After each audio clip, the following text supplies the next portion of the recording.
शहर की जन समस्याएं हैं, जो राजनीतिक समस्याएं हैं, सामाजिक समस्याएं हैं, उसको पूरे जोर शोर से उठाने का हमने प्रयास किया है। और हमने वर्तमान भारतीय जनता पार्टी के कुशासन से तंग आकर के इसकी जन विरोधी नीतियों को से परेशान होकर के जनता की आवाज उठाने के लिए अपने संगठन का गठन किया था। और अब चुनाव में बड़ा ये असमंजस की स्थिति थी। एक चीज तो तय थी और तय है कि जिस प्रकार से हरियाणा प्रदेश में कुशासन चला करके भारतीय जनता पार्टी ने आम जनता का जीना बुरा हाल किया है, कि भारतीय जनता पार्टी का विरोध तो करेंगे, डट करके करेंगे, लेकिन समर्थन किसको करें, इसको लेकर के हमारी कई चरणों की बैठकें हो चुकी हैं। ये भी कटु सत्य है कि मनोहर लाल खट्टर जी और कांग्रेस प्रत्याशी दोनों बाहर के हैं, और जो तीसरे प्रत्याशी मैदान में है वीरेंद्र मराठा जी, अगर सारी चीजों को तोल करके देखा जाए तो सबसे उम्दा कैंडिडेट के तौर पर सामने है। वीरेंद्र मराठा जी स्थानीय हैं और कई बार पहले भी चुनाव लड़ चुके हैं, लेकिन हमारे साथियों ने एक फैसला किया है कि आने वाले लोकसभा चुनाव में सर्वजातीय जन पंचायत स्थान स्थान पर चारों हलकों में, कॉलोनियों में जा करके लोगों को प्रेरित करेगी कि भारतीय जनता पार्टी के उम्मीदवार मनोहर लाल खट्टर को वोट ना दें।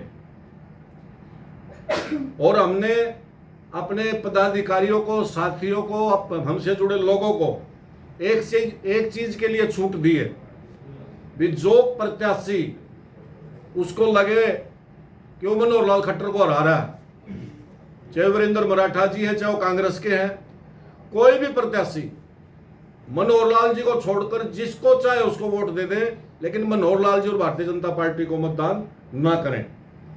और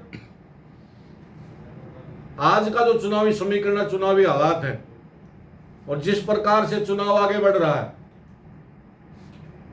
पहली बार करनाल लोकसभा की जनता दलगत राजनीति से ऊपर उठ करके, जात पात से ऊपर उठ करके चुनाव लड़ रही है। कोई पार्टी चुनाव नहीं लड़ रही, जनता खुद खड़ी हो गई है और ऐसे ही चुनाव चलता रहा। मजाक की बात नहीं, मनोहर लाल खट्टर जी तीसरे स्थान पर ना आ जाए इसकी भी संभावना है। आज घोषणा कर रहा हूं, अगर ऐसे ही चुनाव चलता रहा तो तीसरे स्थान पर भी खिसक सकते हैं। और जिस प्रकार से भारतीय जनता पार्टी के नेताओं में, कार्यकर्ताओं में भगदड़ मची है, जनता तो परेशान है ही है। भारतीय जनता पार्टी के कार्यकर्ता, पदाधिकारी, पन्ना प्रमुख वो भी परेशान है। उनको भी पिछले 8-9-10 साल से जिल्लत उठानी पड़ी, उनका कोई मान सम्मान नहीं हुआ। और मैं तो खुला बोलता हूं कई मंचों पर, कई स्थानों पर, और हम भारतीय जनता पार्टी के उम्दा कार्यकर्ताओं से भी जगह जगह पे संपर्क कर रहे हैं। भारतीय जनता पार्टी हर प्रोग्राम के अंदर अपने कार्यकर्ताओं को बोलती है कि देवतुल्य कार्यकर्ता है। तो हमारी अपील है भारतीय जनता पार्टी के कार्यकर्ताओं से कि जब भारतीय जनता पार्टी उनको बार बार देवतुल्य बताती है, और यह आज तक का इतिहास रहा है कि जिसने देवताओं का अपमान करा उसका विनाश हुआ है, उसकी पराजय हुई है, हार हुई है। भैया तो वो देवतुल्य नहीं, या फिर बीजेपी का काम तमाम होगा। तो हर वर्ग, हर जात, हर क्षेत्र में, और आज के दिन मनोहर लाल खट्टर जी 9 के 9 विधानसभा क्षेत्रों में पिछड़ रहे हैं, पीछे चल रहे हैं, और 3 या 4 विधानसभा क्षेत्र ऐसे जिनमें तीसरे स्थान पे चल रहे हैं। मेरी भारतीय जनता पार्टी के नेतृत्व से, भारतीय जनता पार्टी के लोगों से 2-3 सवाल हैं। जब मनोहर लाल जी अच्छे थे, मनोहर लाल जी काबिल थे, मनोहर लाल जी लोकप्रिय थे, तो उनको मुख्यमंत्री पद से क्यों हटाया? और यदि वो अलोकप्रिय थे, काबिल नहीं थे, तो उनको करनाल का उम्मीदवार बना करके क्यों भेजा? क्या हमारा करनाल लोकसभा क्षेत्र चारागाह है? भी जो रिजेक्ट है, रिजेक्टेड कैंडिडेट को हमारे पास क्यों भेजा? मनोहर लाल जी खुद करनाल से विधायक रहे। खट्टर साहब को बताना चाहिए कि उन्होंने करनाल लोकसभा के लिए क्या किया, क्या विशेष प्रोजेक्ट लेके आए, क्या खास काम किया कि जनता उनको चुने। पिछली बार जो भारतीय जनता पार्टी का सांसद हिंदुस्तान के अंदर नंबर 2 पर चुनाव जीत करके गया था, उसकी उपलब्धियां लेकर के खट्टर जी जाए, उसकी उपलब्धियों पर वोट मांगे। आज वो उम्मीदवार कहाँ है? उसको पानी करनाल लोकसभा से भगाने की जरूरत क्यों पड़ी? ये ना कोई पार्टी चुनाव लड़ रही है, जनता खुद चुनाव लड़ रही है। और कुछ दिन पहले अहंकार से लबरेज मनोहर लाल खट्टर जी ने कहा था कि सामने उम्मीदवार नहीं है, मजा नहीं आ रहा। उम्मीद है कि मनोहर लाल जी को बहुत अच्छा मजा आ रहा होगा। एक बात तकनीकी तौर पे और है, मनोहर लाल जी ने मुख्यमंत्री हटने के बाद यह कह करके सुरक्षा ली थी कि मुझे किसानों से खतरा है। यदि उनको किसानों से खतरा था, पहली बात तो शर्मनाक बात यह है कि हरियाणा प्रदेश कृषक प्रधान प्रदेश है, और जिस आदमी को हरियाणा के अंदर किसानों से खतरा है तो राजनीति में क्या कर रहा है? और वाकई उनको खतरा था।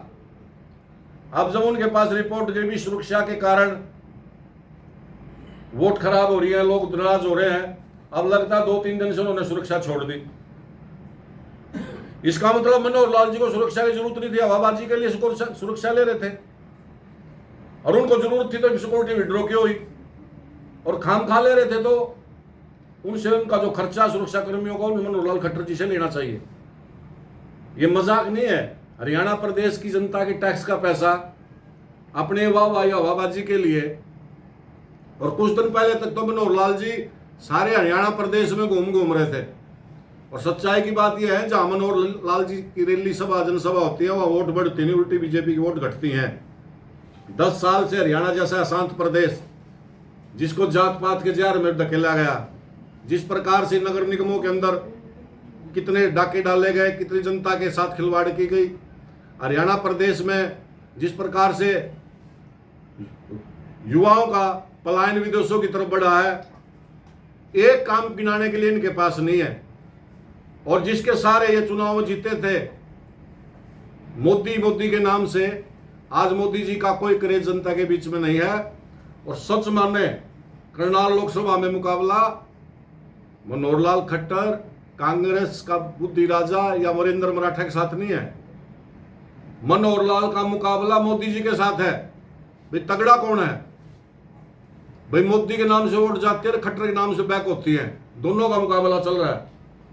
और आम जनता ने मन बना लिया है कि मनोहर लाल जी को राजनीति से अच्छी फेयरवेल करनाल लोकसभा चुनाव देने जा रहा है। इससे पहले भी करनाल लोकसभा 2 पूर्व मुख्यमंत्रियों को चुनाव हरा चुका है, पंडित भगवत दयाल शर्मा जी को और भजनलाल जी को। पूर्व मुख्यमंत्री वैसे भी करनाल लोकसभा में सूट नहीं करता, 2 पहले हार चुके हैं और गारंटी से तीसरी इनकी हार है। तो सर्वजातीय जनपंचायत मजबूती के साथ हर स्थान पर अपनी जन पंचायतें करेगी, बैठकें करेगी, संपर्क करेगी। और भारतीय जनता पार्टी के कार्यकर्ता या भारतीय जनता पार्टी के साथ जो लगे हुए हैं उनसे भी हम संपर्क करेंगे। परेशान वो भी हैं, तो इसीलिए आप लोगों को कष्ट दिया था।